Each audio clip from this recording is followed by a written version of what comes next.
জঙ্গিপুর মহকুমা হাসপাতালে চালু হলো আধুনিক মানের সিটি স্ক্যান পরিষেবা। এতদিন এই পরিষেবা না থাকায় রোগীদের হয় জেলা হাসপাতাল অথবা বাইরে টাকা দিয়ে সিটি স্ক্যান পরিষেবা নিতে হতো। তবে বুধবার জঙ্গিপুর মহকুমা হাসপাতালে এই নতুন আধুনিক সিটি স্ক্যান পরিষেবার সূচনা করলেন বিধায়ক জাকির হোসেন। আমি সাধারণ মানুষের লোক, আমি একজন জনপ্রতিনিধি।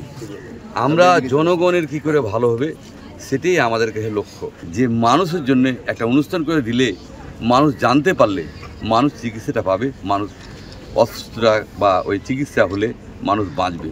তাই আমরাকে কিছু করতে হয়, এই কারণে যে আমরা মানুষকে জানাতে চাই। না জানালে মানুষ চুপচাপ থেকে গেলে মানুষ জানতে পারবে না, পরিষেবা পাবে না।